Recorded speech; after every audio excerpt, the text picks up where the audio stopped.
Hay empresarios sin empresa, con lo cual el hecho de que el premio me lo den a mí, pues es porque soy la cabeza visible de alguna forma de Chocolate La Casa, ¿no? Y es el reconocimiento pues quizás a una trayectoria empresarial de muchísimos años, desde 1852, y en su consecuencia es el reconocer la labor de un equipo. Nosotros, gracias a Dios, cuando empezó la crisis, nos planteamos una disyuntiva, que era o reducíamos la estructura, es decir, o despedíamos a gente, o nos poníamos a hacer las cosas mejor. Y entonces hemos conseguido no despedir a nadie, pero sí intentar reubicar. Lo que hay que resaltar es que una multinacional toma sus decisiones sin corazón, solamente por los números. Y una empresa familiar toma sus decisiones sobre todo por el corazón. Y ahí el arraigo es muy importante.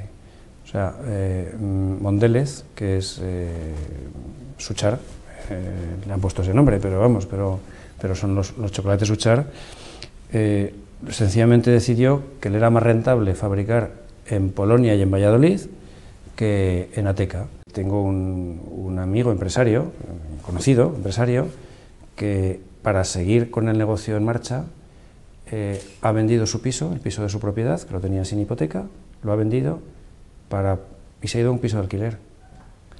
Eso no lo hace una multinacional. Y es una tienda del centro, una tienda pequeña, pero que tendrá, creo que tiene 3 o 4 personas trabajando en ella. Esos puestos de trabajo se mantienen gracias a la decisión de ese empresario.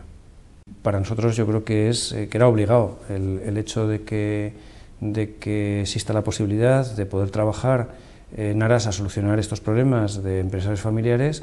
Pues claro, pues ¿dónde hay que ir?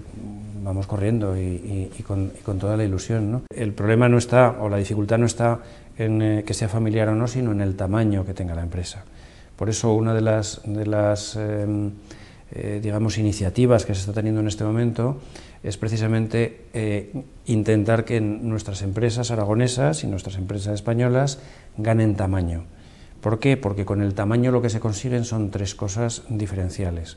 Una es la internacionalización, otra es la innovación y otra es el contratar a los mejores profesionales. Pero nosotros no estamos creciendo tan espectacularmente, es decir, estamos creciendo en el mercado exterior, es verdad, y estamos creciendo pues a lo mejor desde luego a un ritmo de 2 dígitos, es decir, pues, no sé si los últimos números eran alrededor de un 15%, un 16%, lo cual está bien, pero no quizás como España. España ha tenido una especie de eclosión. Nosotros tenemos una situación geográfica fantástica. Estamos exactamente en la mitad del cuarto noreste de España. Como decía un empresario, si miramos el reloj en el cuadrante de las 3 en punto, justo en la mitad. Y además, en ese cuadrante en el que tenemos a un lado Madrid, a otro Valencia, Barcelona, Bilbao y Zaragoza en medio, en ese cuadrante se genera el 75% del Producto Interior Bruto de España.